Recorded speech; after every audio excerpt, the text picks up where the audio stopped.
नमस्कार, आप सभी का स्वागत हमारे कार्यक्रम चौपाल चर्चा में। मैं हूं मुकुल शर्मा। चौपाल चर्चा कार्यक्रम में आप देख रहे होंगे कल कल बहते पानी की आवाज आप तक पहुंच रही होगी। साथ ही मेरे पीछे और भी हरे भरे खेत आपको नजर आ रहे होंगे, क्योंकि हम आज एक ऐसी चौपाल पर पहुंचे हैं जो कि खेतों के बीच में है और यहाँ पर किसान इकट्ठा होते हैं। कार्यक्रम की अगर बात की जाए, आज हम बात करेंगे किस तरीके से हमारे जो किसान भाई हैं उनकी आय में बढ़ोतरी हो सकती है। और कल भी आपने देखा था किसान उत्पादक संगठनों की अगर बात की जाए, एफपीओ की अगर हम बात करें, कितना लाभ वो पहुंचा रहे हैं, ये जानकारी आज हम लेंगे। और इसके लिए आज हम मौजूद हैं हरियाणा के करनाल जिले में स्थित पधाना गाँव में। यहाँ पर जो हमारे ग्रामीण भाई हैं, किसान भाई हैं, ये इनसे हम जानने की कोशिश करेंगे कितना लाभदायक है एफपीओस के साथ जुड़ना। और इसकी सदस्यता की अगर बात की जाए, जो हमारे किसान उत्पादक संगठन हैं कितना लाभ इनको पहुंचा रहे हैं, ये हम यहाँ जानने की कोशिश करेंगे। और जैसे कि हमने आपको शुरुआत में कहा, ये जो चौपाल है कुछ खास है, क्योंकि ये खेतों के बीच में आपको चौपाल नजर आ रही होगी। यहाँ पर पहुँच जो हमारे किसान भाई हैं, जो संगठन से जुड़े हैं, वो आपस में बात करते हैं, चर्चा करते हैं और कोशिश करते हैं जो किसानों की समस्याएं हैं वो ना सिर्फ समूह में रहकर उसका कोई समाधान ढूंढा जा सके, बल्कि मुनाफे को अगर बढ़ाने की बात है, किस तरीके से वो बढ़ सकती है, इन तमाम विषयों को लेकर यहाँ चर्चा होती है। लेकिन जैसा हमने कहा, हम बात कर रहे हैं किसानों की आमदनी को बढ़ाने को लेकर, किस तरीके से जो ना सिर्फ विकल्प अभी तक हमारे पास मौजूद हैं और हमारे जो किसान भाई हैं किस स्तर पर वो कोशिश कर रहे हैं, और उसमें जो किसान उत्पादक संगठन हैं उनकी क्या भूमिका है, कितने महत्वपूर्ण वो हैं, इस बारे में आज भी हम बात करेंगे। कल भी इसी बारे में हमने किसानों से राय जानने की कोशिश की थी, कितना लाभ उनको हुआ है। फिलहाल हमारे साथ आज जो कुछ किसान मौजूद हैं, आइए इनके पास चलते हैं और जानने की कोशिश करते हैं कितना लाभ इन्हें यहाँ पर पहुँचा है। मैं चाहूँगा अगर आप खड़े हो जाएं, पहले अपना नाम हमें बता दीजिए आप। सर नमस्कार, मेरा नाम रामवीर जी और मैं गांव पधाना का रहने वाला हूं। रामवीर जी, पधाना गांव में हम यहाँ मौजूद हैं। सबसे पहले अगर बात की जाए, जो एफपीओस की अगर हम बात करते हैं, संगठन को अगर हम देखें, तो क्या इस गांव के जो लोग हैं इसके बारे में जानकारी रखते हैं? हाँ जी जी, किस तरीके से, क्या यहाँ कितने ऐसा जी, यहाँ सक्रिय हैं? पधाना गाँव में और आसपास के 4-5 गाँव में लगभग हज़ारों एकड़ में सब्जी की खेती होती है जी। तो पीछे 4 साल पहले सरकार की तरफ से स्कीम आई थी जी, और वेजिटेबल फार्मर को मिला के एक कंपनी बनाई गई थी, करनाल वेजिटेबल प्रोड्यूसर कंपनी जी। इसमें जो 800 किसान जुड़ चुके हैं जी। 800 किसान इसमें जुड़े हुए हैं। हाँ जी, और गांव पधाना से भी इसके अंदर जो है 72 मेंबर जुड़े हैं जी, और सभी जो है सब्जी खेती करते हैं। देखिए, सब्जी के लिए काफ़ी महत्वपूर्ण है। कल आपने देखा था जो किसान उत्पादक संगठन हैं वो ना सिर्फ खाद उपलब्ध करा रहे हैं, उन्नत बीज उपलब्ध करा रहे हैं, इसके साथ साथ तकनीक, लेकिन मुनाफे की जब बात आती है तो ये मुनाफा जो है सब्जी उत्पादन में भी छिपा हुआ है। और जैसा कि यहाँ पर जो मौजूद किसान हैं उन्होंने बताया कि जो क्षेत्र है यहाँ पर सब्जी उत्पादन अच्छी मात्रा में होता है, और इसके लिए भी जो संगठन है किस तरीके से काम कर रहा है, ये आपसे हम जानना चाहेंगे। किसानों के सामने सबसे बड़ी मार्केटिंग की समस्या है जी। किसान जो है फसल तो पैदा कर लेते हैं, लेकिन उनको रेट अच्छा नहीं मिलता, और जो इसका मार्जिन होता है जी वो बिचौलिए के पास ही चला जाता है जी। जैसे पीछे अभी टमाटर का सीजन गया जी, किसानों को टमाटर का रेट जो है 2 से 3 रुपये किलो मिला है ज़्यादातर। तो अभी प्याज चालू है जिस टाइम पे, प्याज उखाड़ के फार्मर बेच रहे हैं, और प्याज का रेट किसानों को 4 से 5 रुपये किलो का ही मिल रहा है जी। तो इसमें किसानों की जो लागत ही पूरी होती है जी। तो अभी जो एफपीओ बनाया जी हमने, इसके अंदर भी हमारा कुछ मार्केटिंग का प्लान है जी। एक कलेक्शन सेंटर भी सरकार की तरफ से यहाँ पे मंजूर हुआ है जी, पधाना में बनेगा वो। यानी बेहतर भाव अगर किसान को दिलाने हैं तो उसके लिए संगठन जो है एक बेहतर विकल्प साबित हो रहे हैं। हाँ जी, क्योंकि अकेला किसान जो है मार्केटिंग नहीं कर सकता जी, और उसको मार्केटिंग में ही सबसे ज़्यादा दिक्कत आ रही है जी। रेट मिल नहीं पा रहे हैं, क्योंकि जब किसान की फसल तैयार होती है जी, उसके पास ना तो कोई स्टोरेज की व्यवस्था होती है और ना ही कोई प्रोसेसिंग का साधन है जी। तो उसको तैयार फसल को बेचना ही पड़ता है जी। बेशक वो आधे रेट में जाए, जो भी रेट मिले उसको बेचना ही पड़ेगा। तो लेकिन यहाँ एक मुनाफा है। हाँ जी, अगर हम एफपीओ में काम करेंगे तो एफपीओ में हमारा कलेक्शन सेंटर बनेगा, उसमें जो है हम इसकी ग्रेडिंग करेंगे, प्रोसेसिंग का भी इसमें प्रावधान रखा जाएगा जी। तो ये सरकार की तरफ से बहुत अच्छी स्कीम आई है जी। जी चलिए, बिल्कुल शुक्रिया हमसे बातचीत करने के लिए। तो देखिए किस तरीके से जो हमारे किसान उत्पादक संगठन हैं वो लगातार काम कर रहे हैं। कुछ और भी जो किसान भाई यहाँ मौजूद हैं उनसे बातचीत करने की हम कोशिश करते हैं, कितना फ़ायदा उनको यहाँ पर हो रहा है इन संगठनों के ज़रिए, क्योंकि यही वो संगठन है जो किसानों के लिए एक राह लगभग सुनिश्चित कर रहे हैं। उन्नति का जो पथ है वो अब किसान के सामने है। कुछ और भी किसान हैं, उनसे भी हम बातचीत कर लेते हैं। मैं चाहूँगा अगर आप खड़े हो जाएँ। चले सर, अपना नाम हमें बता दीजिए। केर सिंह जी, जानना चाहेंगे आपसे, जो किसान उत्पादक संगठन है कितना फ़ायदा आपको लगता है कि इनसे है किसानों को? नहीं, फ़ायदा तो है जी, फ़ायदा तो कोई नुकसान वाली तो कोई बात नहीं है इसमें जी। हाँ, पर ये सारे मिलकर चलेंगे उस बात के पीछे तभी फायदा होगा। जैसे गवर्नमेंट भी को साथ दे हमारे को, जैसे ये कलेक्शन सेंटर है, ये एफपीओ है जी, और ये खेती में जो हमने सब्जी लगा रखी है इसकी भरपाई नहीं होती जी। और वो जैसे हमारे ये मुख्यमंत्री जी आए थे तो वो हमारे को भवन की भरपाई करके फिर हम भी जिम्मेदार जो उसमें फंस गए, हमारे को वो पूरा जे फार्म का रेट नहीं मिल रहा। लेकिन जो संगठन है जिस तरीके से किसानों की मदद कर रहे हैं, आपको लगता है ये सहायक होंगे हमारे किसानों की आमदनी को बढ़ाने में? नहीं जी, सहायक तो होंगे, थोड़ा टाइम लगेगा इसमें, समय लगेगा लेकिन सहायक होंगे। हाँ सहायक होंगे। चलिए बैठ सकते हैं आप भी। तो देखिए जो किसान है ये इनका विश्वास बता रहा है कि जो संगठन तैयार किए गए हैं किसानों द्वारा किसानों के लिए और किसानों के हित को देखते हुए ये हमारे किसानों के लिए लाभकारी साबित हो रहे हैं और यही संगठन है जो एक बेहतर विकल्प साबित हो सकते हैं, कारगर साबित हो सकते हैं किसानों की आय को दोगुना करने में। कुछ और भी किसान हैं, उनसे भी हम बातचीत कर लेते हैं। मैं चाहूँगा अगर आप खड़े हो जाएं, अपना नाम है बता दीजिए। मेरा नाम चंद्र प्रकाश जेटली जी चंद्रप्रकाश जी, चेयरमैन एफपीओ करनाल। चंद्रप्रकाश जी जानना चाहेंगे आपसे क्योंकि जो संगठन है और जैसा हमने यहाँ जाना इस संगठन से लगभग 800 किसान जो है वो जी जुड़े मैं हुए हैं। डिटेल में बताता हूँ आपको। जी 26/7/2013 में रजिस्टर्ड हुए थे एफपीओ, एफआईजी बने थे। उसमें 20 मेंबर होते हैं, एक सेक्रेटरी होता है, एक प्रधान होता है जी और 40 एफपीओ में जो एफआईजी बनी उसमें 15 बोर्ड ऑफ डायरेक्टर हैं, एक लेडीज बोर्ड ऑफ डायरेक्टर है जी और ये सारा ही पूरा बोर्ड ऑफ डायरेक्टर मीटिंग लेते हैं महीने में और क्या क्या इनकी समस्याएं हैं फार्मर से पूछते हैं। एनुअल मीटिंग भी होती है और अब सरकार ने मतलब CDP के तहत एक योजना क्लस्टर के लिए बनाई है जिसमें प्रोसेसिंग यूनिट बनेगी, प्यूरी बनाएंगे, रैपरिंग चैम्बर होंगे और उसमें सारी जो है ना सुविधाएं किसानों को मिलेंगी, समूह को मिलेंगी जो एफपीओ बने हैं। जी लेकिन अब से अगर कुछ साल पहले की हम बात करते हैं, क्योंकि अगर एफपीओ का अस्तित्व हम देखें तब पहले नहीं थे, अब ज़्यादा प्रचलित हुए हैं, ज़्यादा किसान जुड़ रहे हैं, तब उस वक्त किस तरह की जो मुश्किलात हैं या दिक्कतें हैं वो सामने आती थी? उसमें सर ऐसा होता था कि किसान अकेला सपोज करो 2 क्विंटल है तो उसको आज़ादपुर मंडी में ले जाने में बड़ी समस्या होती थी। अब जैसे संगठन इकट्ठे होंगे तो सारे व्यापारी यहाँ आ जाएंगे और यहीं से खरीद लेंगे। हम किसानों को भी कहेंगे कि यहाँ दे दो सारा माल जी, तो उससे फ़ायदा भी मिलेगा और इनके शेयर भी हैं, उसमें डिवाइड हो जाएगा प्रॉफिट। जी इसमें मिडल मैन अहम रोल करता यानी है, कोई बिचौलिया नहीं हो नहीं रहेगा।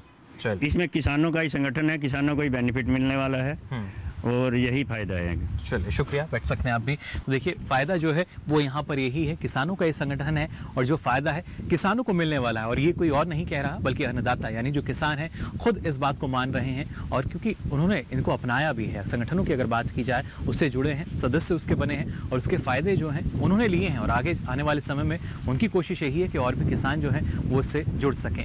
आगे भी आपको हम बताएंगे किस तरीके से एफपीओ जो हैं, किसान उत्पादक संगठन जो हैं, वो किसानों के लिए कितना मददगार साबित हो रहे हैं और आने वाले समय में कितना हम कह सकते हैं सहारा जो है वो हमारे किसानों को मिल सकेगा। इस बारे में आपको हम जानकारी देंगे क्योंकि ये एक ऐसा विकल्प है जो कहीं ना कहीं हमारे किसानों की आमदनी को दोगुना करने में बेहद सार्थक साबित होगा, सहायक साबित होगा। लेकिन फिलहाल जानकारी का सफर जारी रहेगा। यहाँ हम रुक रहे हैं छोटे से ब्रेक के लिए।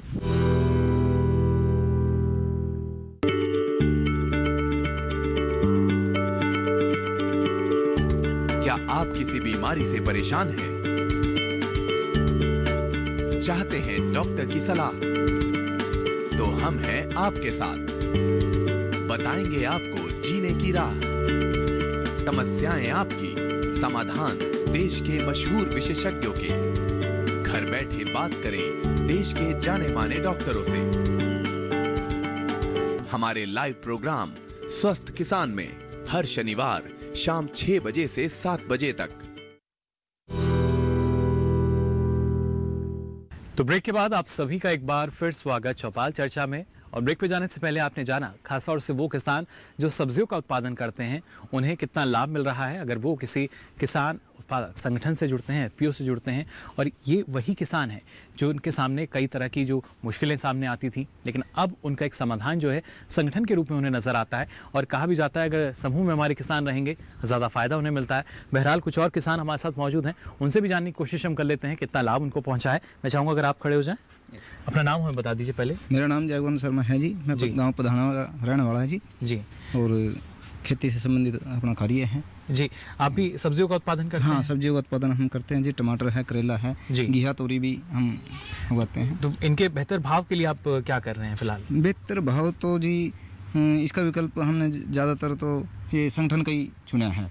अब जो पीछे एफपीओ बना है और FIG बने हैं जी, तो उनके अंदर रह के हमें जो समाधान निकला वो ज़्यादा बेहतर पाए। उसमें बेहतर भाव मिलता हाँ, है। बिल्कुल। उससे पहले क्या स्थिति थी आप देखते उससे हुए? पहले ये था जो भी जहाँ भी गए जिस भी रेट लगे वही दे के आना पड़ेगा, और जो बिचौली हैं उसके उन्हीं का रोल होगा ज़्यादा, जो ले गए और जो उन्होंने मतलब उनके बीच में ही हमारा रहता था ज़्यादा। जी, हाँ लेकिन अब सीधा मुनाफा जो है वो आपको मिल रहा है। हाँ अब डायरेक्ट मिल जाएगा हमारे को। लेकिन क्या इसके चलते हम मान सकते हैं कुछ लागत जो है उसमें भी कमी आती है? हाँ, जैसे हम मिल के खाद खरीदेंगे, बीज खरीदेंगे या कोई और ऐसा कुछ भी प्रोडक्ट है उनको लेंगे तो कमी आएगी उसमें। और किस तरह की मदद आपको जो संगठन है उनसे मिल रही है? अब तो जैसे ट्रांसपोर्ट की है, मिलजुल के मतलब ले जाते हैं, और संगठन तो फिर वही है नहीं, एक में ही ताकत है सारी जी, संगठन में तो ताकत ही है बिल्कुल। और जैसे किसी कंपनी के साथ टाई अप भी हो सकता है, और अब खुद के जो FPO बनाया है उसके साथ तो अब हमारे बहुत ज़्यादा विकल्प आएंगे आगे जी। और हमने जो 1-2 बार हम बाहर भी गए हैं तो हमने देखा कि महाराष्ट्र के अंदर भी या कहीं और गए तो बड़े बड़े क्लस्टर हैं वहाँ से, तो बहुत बड़ा काम कर रहे हैं। ट्रेन जो उनका जो केड़ा काम कर रहे हैं वो जी, तो उनसे ज़्यादा प्रभावित हुए हम खास कर तो। यानी एक उनको देखकर लगा कि शायद हम भी इस काम को कर सकते हैं। हाँ, हमने देखा उनके और उनके से बातचीत भी हुई जी, तो बहुत बढ़िया, मतलब बहुत बड़ा काम कर रहे हैं जी। बहुत बड़े। उम्मीद करते हैं अब यहाँ के जो किसान हैं वो भी उतने ऊंचे स्तर पर पहुँच सकें। हमारी सबसे बड़ी उम्मीद यही है जी। और अब काम कर रहे हैं हम, मतलब इसी के लिए काम कर रहे हैं ज़्यादातर जी, इकट्ठे हो रहे हैं कई गाँवों के लेके। अब पधाना गाँव में जो वो बनेगा ना, जो कलेक्शन सेंटर बनेगा जी, उस पर ज़्यादा जोर दिया जाएगा। इसी की वजह से हम मान सकते हैं कि साल 2022 तक किसानों की जो आय है दोगुनी हो सकती है। हाँ, क्यों नहीं, क्योंकि जब मिल के काम करेंगे बस। चलिए, मैं यानी मूल मंत्र ये है कि मिल के काम करना होगा। कहीं चले जाओ जी, मिल के काम होता है जो। चलिए बैठ सकते हैं आप। तो देखिए ये मूल मंत्र है संगठन का कि मिल के काम करेंगे तो अच्छा लाभ आपको मिल सकेगा। और भी कई किसान जो हैं वो यहाँ मौजूद हैं, उनसे भी हम जानने की कोशिश करते हैं उनका क्या नज़रिया है जो इस तरह के संगठन उनको लेकर। मैं चाहूँगा आप खड़े हो जाएं, अपना नाम हमें बता दीजिए आप। मैं सुरेंद्र सिंह राणा, गांव पधाने का रहने वाला हूँ। जी सुरेंद्र जी, आपको क्या लगता है अगर हम बात करते हैं किसान उत्पादक संगठन की? FPO का हमने बहुत फायदा है। जिससे पहले हम सब्जी बेच रहे थे, कोई खास वो बात नहीं थी, अब मिलजुल के बेच रहे हैं, उसमें ट्रांसपोर्ट का खर्च भी कम है, भाव भी ठीक मिल रहे हैं। और संगठन में हम जो कोई बीज जैसे करेले का बीज लेने या टमाटर का जाएंगे उसमें हमने मिल के रेट भी कम में मिल जाता है जी। सरकार भी हमारी सहायता कर रही है जी, चलो देखो तरक्की होगी जो। लेकिन क्या कभी ऐसा भी होता है जो समूह है, क्योंकि किसानों का चर्चा की जाती है कि अगर करेले की सब्जी लगानी है तो ये वाला बीज लेना है, टमाटर अगर लगाने हैं ये वाली किस्म लगानी है, इस बारे में भी कभी चर्चा होती है? हाँ जी, हाँ जी। हम जैसे करेला लाएंगे तो सभी किसान मिल के और वो 62-14 करेला लाते हैं जी, यानी एक ही किस्म को उपजाया जाता है। हाँ जी। और टमाटर भी हम 42-66 एकदम ही सारे किसान एक ही दम लाए जी। और किस तरह का आपको लगता है कि जो बाकी किसान हैं जो अब तक शायद FPO से नहीं जुड़े हैं उनको क्यों जुड़ना चाहिए आखिर? उनके जुड़ने से फायदा है जी। जैसे पहले हम अकेले में फिर रहे थे, हमने ना सब्जी का भाव सही मिल रहा था जी, ना बीज पे कोई हमारी रियायत थी। वो मिल के खरीदने में जो हमारे साथ मिलेंगे लगेंगे तो उससे भी और ज़्यादा हम तरक्की करेंगे। चलिए बिल्कुल, और ज़्यादा तरक्की जो है वो हमारे किसान भाई जाहिर तौर पर कर सकेंगे। बैठ सकते हैं आप भी। तो बताया उन्होंने किस तरीके से जो किसान हैं उनकी तरक्की का रास्ता जो है वो हम मान सकते हैं संगठन के लिए। और कुछ युवा किसान भी हैं, उनका क्या नज़रिया है ये हम जानने की कोशिश करेंगे। मैं चाहूँगा अगर आप खड़े हो जाएँ जी, अपना नाम हमें बता दीजिए पहले। किरसन राणा, गाँव पधाना। किस तरीके से आप देखते हैं जो FPOs हैं उनको? देखिए, इसका एक ही फायदा है क्योंकि ये गांव जो है सब्जी उत्पादन में सबसे प्रथम है जी। जब यहाँ सीजन चलता है तो सब्जी का भाव बिल्कुल ही 2 रुपये 4 रुपये होता है। उसके तुरंत बाद जैसे सीजन खत्म हुआ तो सब्जियों का भाव 4 गुना 5 गुना बढ़ जाता है जी। तो उसके लिए सबसे बड़ी FPO का यही है कि यहाँ एक कलेक्शन सेंटर जो सरकार ने मंजूर किया है तो वो बनेगा, उसमें भंडारण होगा और बाद में जैसे रेट बढ़ेंगे तो वो बिकेगा तो उससे किसानों को काफ़ी फायदा होगा जी। लेकिन जो किसान हैं कुछ ऐसे भी हैं जो शायद अब तक FPO से जुड़े नहीं हैं, जो उसके सदस्य नहीं बने हैं। क्या वजह आपको लगती है कि आखिर क्या डर है, किसान इससे क्यों नहीं जुड़ पा रहे हैं? नहीं, उनमें डर कोई नहीं है जी, एक जागरूकता की कमी है। सब किसान उसके फायदे के लिए समझ नहीं पा रहे जी कि इसके क्या फायदे हैं, जी। तो उनको ये समझाना पड़ेगा तभी वो इसमें जुड़ेंगे। आप जुड़े हुए हैं एफपीओ से? नहीं, मैं जुड़ा हूँ। जी, चलिए बिल्कुल बैठ सकते हैं आप भी। तो देखिए अलग अलग जो किसान हैं उनका क्या नज़रिया है वो लगातार यहाँ बताते हैं, और कभी कभी जो किसान हैं थोड़ी सी हिचक में भी रहते हैं, बता नहीं पाते हैं, लेकिन बेहद ज़रूरी कि उनके पास जानकारी है तो उस जानकारी को हमारे साथ यानी आपके साथ भी साझा करें, आप भी उस जानकारी को ले पाएँ। मैं चाहूँगा अगर आप खड़े हो जाएँ। जी, अपना नाम हमें बता दीजिए। मेरा नाम रविंद्र राणा है जी, मैं गांव पुदाने का रहने वाला हूँ। रविंद्र जी, एफपीओ की अगर हम बात करते हैं, बाकी जो यहाँ के किसानों ने बताया क्या क्या फ़ायदा उनको अमूमन हो रहा है FPO से एफपीओ से, हमारे आपको क्या लगता है फ़ायदा? इससे बहुत फायदा होता है किसानों के जी। आर्थिक स्थिति में बहुत मुनाफा होता है। इससे किसानों को बहुत ही फायदा होता है। आर्थिक स्थिति में यानी हम मान सकते हैं सुधार जो है वो हो सकता है, लेकिन इसके साथ साथ एक समस्या रहती थी जो अगर सब्जी उत्पादन जो है, क्योंकि ज़्यादा दिन तक आप उसको भंडारण नहीं कर सकते, समय रहते उसको बाजार में भी पहुंचाना है और इसके लिए यातायात जो है उतना सुगम नहीं हो पाता था। क्या अब संगठन में ये भी सुविधा मिल पा रही है? हाँ जी, अब तो समूह में खेती करके ट्रांसपोर्ट के सही काम हो रहा है जी। उसके बाद पहले ऐसा नहीं था। पहले ऐसा नहीं होता था। नहीं, अब फायदा अच्छा हो रहा है। समूह में क्या जो लागत है या जो खर्च की अगर हम बात करते हैं उसमें कुछ कमी आई है? हाँ जी, उसमें तो बहुत कमी आई है। कितना प्रतिशत आप देख पाते उसमें हैं? आप 25% कमी आई है। जी, किस वजह, आखिर क्या वजह है जो खर्च है वो कम हुआ है? पहले किसान के किला जाता था जादपुर मंडी में, अब समूह में जाता है किसान जी। तो उसका सारों का मिलके एक खर्चा जैसा होता है। अब केला किसान की जरूरत नहीं पड़ती, अब समूह में जाते हैं वहाँ पर। जी, चलिए बिल्कुल बैठ सकते हैं आप भी। तो देखिए समूह में जो किसान हैं वो लगातार आगे बढ़ रहे हैं, और सिर्फ इस गांव से नहीं बल्कि आपको जानकर हैरत नहीं होनी चाहिए कि इस ज़िले से, इस राज्य से, बल्कि दूसरे देशों में भी जो सब्जियां हैं वो भेजी जाती हैं, उनका निर्यात किया जाता है, और उसके लिए जो गुणवत्ता है उसका हम मान सकते हैं पहला पैमाना जो है वो संगठन स्तर पर तैयार किया जाता है। उसके बाद यही जो सब्जियाँ हैं ना सिर्फ बाहरी राज्यों में बल्कि दूसरे देशों में भी पहुंचती हैं, जिसके तहत हमारे किसानों को अच्छा मुनाफा भी मिलता है। फिलहाल कार्यक्रम में वक्त हो चला एक छोटे से ब्रेक का। ब्रेक से लौटेंगे तो आपको और बताएंगे जो हमारे संगठन है कितना मददगार साबित हो रहे हैं किसानों की आय में, और इसके अलावा अतिरिक्त आय जो है क्या वो इन संगठनों से हमारे किसानों को हो पा रही है नहीं। ये सारी जानकारी के लिए आप बने रहिए हमारे साथ। फिलहाल रुक रहे हैं एक छोटे से ब्रेक के लिए।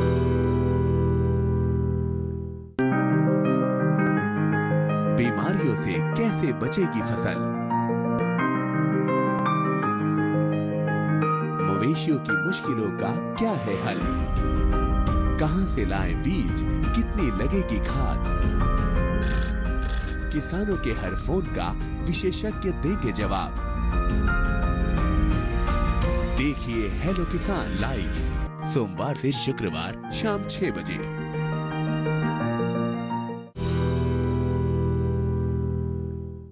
तो ब्रेक के बाद आप सभी का एक बार फिर स्वागत चौपाल चर्चा में, जिसमें हम बात कर रहे हैं कि आखिर किस तरीके से जो हमारे किसानों की आय है वो दोगुनी हो सकती है, और खासतौर से हमारी जो वर्तमान सरकार है अपने 4 साल पूरे कर चुकी है और एक खुशहाली की लहर जो है वो ज़रूर देखने को मिलती है। अलग अलग योजनाएं जो हैं उनका लाभ हमारे किसानों को मिल पा रहा है, और इसी में एक जो विकल्प दिया गया किसानों की आय को बढ़ाने के लिए वो है किसान उत्पादक संगठन एफपीओ की। अगर खास तौर से हम यहाँ बात कर रहे हैं, कल भी आपने जाना था कितना लाभ इससे पहुँचा है। आज भी जो किसान हैं उनके बीच में हम मौजूद हैं इस छोटी सी चौपाल में। किस तरीके से वो चर्चा करते हैं लगातार संगठन में रहकर, कौन सी फसल उनको लेनी है, उसकी कौन सी किस्म लगानी है, और किन किन पहलुओं पर चर्चा होती है, और किस तरीके से पूरी प्रक्रिया जो है वो किसानों के बीच रहती है। फिलहाल जिस एफपीओ की हम बात कर रहे हैं इसमें लगभग 800 सदस्य मौजूद हैं, और आप अंदाज़ा लगा सकते हैं कि खुद में एक बड़ा बाजार है, इतने सारे हमारे किसान, और इसके ज़रिए उनको मुनाफा कितना हो रहा है ये हम यहाँ जानने की कोशिश करेंगे। मैं चाहूँगा अगर आप खड़े हो जाएं। जी, सबसे पहले हमें बताइए जो अगर पूरी प्रक्रिया को अगर हम देखते हैं किस तरीके से किसान इससे जुड़ रहे हैं और कैसे उनको जो लाभ है उनके सीधे खाते तक पहुँचता है। सर पहले तो जब FIG बने उसमें किसान जुड़ना नहीं चाहते थे जी। इसलिए नहीं जुड़ना चाहते थे कि उन्हें कुछ फॉर्मेलिटीज थी, जमाबंदी लेनी थी, राशन कार्ड लेना था, आधार कार्ड लेना था, उनके अकाउंट खुलवाने थे। तो सरकार की तरफ से ऊपर से IFDC को ये ठेका दिया हुआ था कि बनाने हैं। बागवानी का भी रोल था, CM साहब का भी था, मोदी जी का भी था, और कृषि मंत्री जी का भी ये वो था कि किसान संगठन बने और उनसे किसानों को फ़ायदा हो। धीरे धीरे वो जुड़ गए। अब किसान कहते हैं कि हमें एफपीओ में जोड़ने का फ़ायदा हुआ, जी, तो जागरूक हुए, देख देख के जागरूक हुए। जी जी। लेकिन सिर्फ जागरूकता नहीं, मुनाफा भी बढ़ा है। नहीं, profit भी हुआ आपकी है। मुस्कान से देखिए सीधे तौर पर Profit भी आप हुआ पता है। चल रहा है, Profit भी हुआ। हुआ है। हाँ जी, हाँ लेकिन अगर इसका प्रतिशत आपसे जानना चाहें और हाल फिलहाल के लगभग 3 से 4 सालों की अगर हम बात करें, जी। इसमें आपको कितना लगता है, कितना प्रतिशत जो है मुनाफे का वो बढ़ा है? सर पहले हम ओपन में करते थे तो लगभग 1 एकड़ में 20,000 की सब्जी होती थी। जी, अब नेट हाउस में करते हैं तो 5 लाख की होती है। ये देखिए हम ये बात रेट के करते ऊपर भी हैं डिपेंड होता है कई बार। जी, लेकिन ऐसे में हम बात करते हैं कि आमदनी दोगुनी हो सके, लेकिन किसान देखिए कितने जागरूक हैं, दोगुनी चौगुनी बल्कि उससे भी ज्यादा जो आमदनी है उसको बढ़ा रहे दोगुनी हैं। की मैं बताऊंगा कैसे हो सकती है। जी, सरकार जो है इनको जो भी भैंसों का लोन दे, नेट हाउस लगाने का दे, मशरूम उगाने का दे, जी। वो विदाउट इंटरेस्ट दें तो जी। दुगनी हो जाएगी आय। लेकिन इस पर सब्सिडी किसान भी दी नहीं, जाती है। किसान जो है 3-4 काम कर लेंगे। जी। खेती से हट के जो है 3-4 बिजनेस करेंगे तो उसमें प्रॉफिट होगा जी, और उनकी आय दुगनी हो जाएगी। यानी इस बात को आप मानते हैं कि सिर्फ खेती से जो आय है वो दुगनी नहीं होगी, उसके साथ अतिरिक्त जो काम है वो भी नहीं हो करने सकती। होंगे। उसके साथ मछली पालन करो, पशु रखो, जी, मशरूम की खेती करो, पोली हाउस लगाओ, नेट हाउस लगाओ जी, और वैल्यू एडिशनल करो, पैकिंग करो अपनी, जी, उसका नाम दो, जी। तब जाके वो उसका मुनाफा हो पाएगा। लेकिन देखिए क्योंकि आपके पास तो जानकारी है, लेकिन ये तमाम जानकारी क्या संगठन में भी दी जाती है तमाम किसानों को? दी जाती है। हम जो है जब जैसे जाते हैं जलगांव गए, इरिगेशन का देखा तो मीटिंग हुई, FIG की मीटिंग होती है हमारी, जी, हर महीने होती है। लेकिन 800 की होती है। लगभग 800 किसान जो हैं वो जुड़े हुए हैं। बिल्कुल, कैसे बिल्कुल। उन तक संदेश पहुंचाया जाता है वो या एक साथ बात की जाती है? एक मीटिंग हमारी एनुअल होती है, जी, उसमें भी ज्ञान दिया जाता है। और FIG के मीटिंग भी अपने गांव सत्र पे होती है।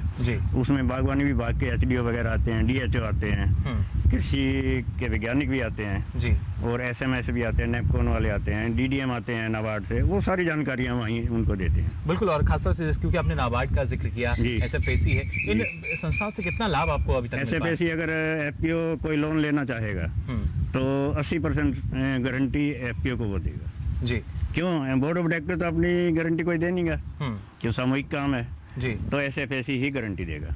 और पहले क्या था कि सब्सिडी जो CCDP के तहत ये क्लस्टर बन रहे हैं, बागवानी विलेज बन रहे हैं, तो इसमें 35% सब्सिडी थी। अब हमने मीटिंग में कहा कि जी ये तो बहुत कम है, संस्था के पास FPO के पास पैसा नहीं है, जी, तो उन्होंने 90% किया है। यानी तो अब ये बढ़ोतरी हो भी गई है। ये भी मोदी जी का और हमारे CM और कृषि मंत्री जी का ही जी, किया जाए। बिल्कुल, क्योंकि 4 साल अब मोदी सरकार को भी हो चुके हैं। जी, जी। कितना लाभ आपको लग रहा है कि जो बाकी किसान है, देश के और भी किसान हैं और भी हिस्सों में, उनको मिल पाया है अभी? हाँ जी, भावांतर भरपाई में कुछ रजिस्टर्ड नहीं हुए, जी, अगर रजिस्टर्ड हो जाते तो फायदा मिलता उनका। और लेकिन और उसमें भी एक जो दिक्कत भी योजनाएं आई, हैं- उसमें एक समस्या भी खड़ी हुई है जी, कि किसान रजिस्टर्ड नहीं हो पाए, और कुछ किसान जैसे GT रोड पे बेचते हैं या अपने गांव में बेचते हैं, उनका J फार्म नहीं मिलता, जी, तो उसकी भी कोई सुविधा की जाए कि जहां भी बेचे उसका J फार्म कहीं ना कहीं किसी। लेकिन बढ़िया विकल्प आपको क्या लगता है, समूह में अगर काम करेंगे तो अच्छा रहेगा? नहीं, समूह में तो बहुत अच्छा रहेगा, मिडिल मैन हट जाएंगे, जी, डायरेक्ट बेनिफिट होगा इनको, बाकी जो किसानों किसान है उनको यही सुझाव देना चाहेंगे जी, या जी, वो जी। अकेले करें इसका? नहीं नहीं, हम तो सब किसानों को कहते हैं कि आप FPO में शामिल हो, जी, नया FPO बनाएं, क्योंकि इसकी एक कंडीशन है कि 1000 से ऊपर हम मेंबर नहीं ले सकते, जी, तो अब सरकार ने कर दिया 150 मेंबर से FPO बना सकते हैं। चल बिल्कुल, शुक्रिया हमसे बातचीत करने के लिए।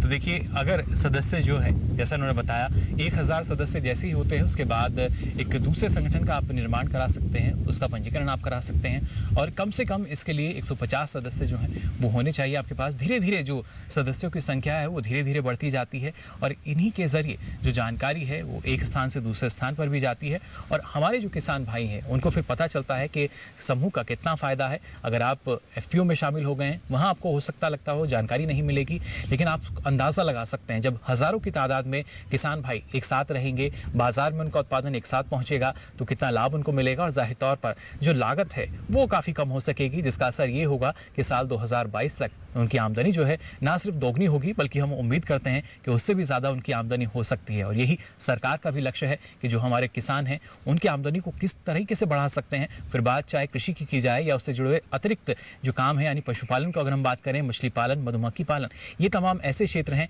जिनमें लगातार बढ़ावा दिया जा रहा है, और कोशिश की जा रही है जो किसान हैं इनसे भी जुड़ सकें, और इनके लिए भी बाकायदा जो FPOs हैं वो स्थापित हो चुके हैं, जो लगातार किसानों को जानकारी दे रहे हैं कि अगर आप FPO से जुड़ेंगे कितना लाभ आपको मिल सकता है। और यही जानकारी जो है आपको न सिर्फ उन्नति के पथ पर बल्कि मुनाफे के पथ पर भी आगे बढ़ा सकती है।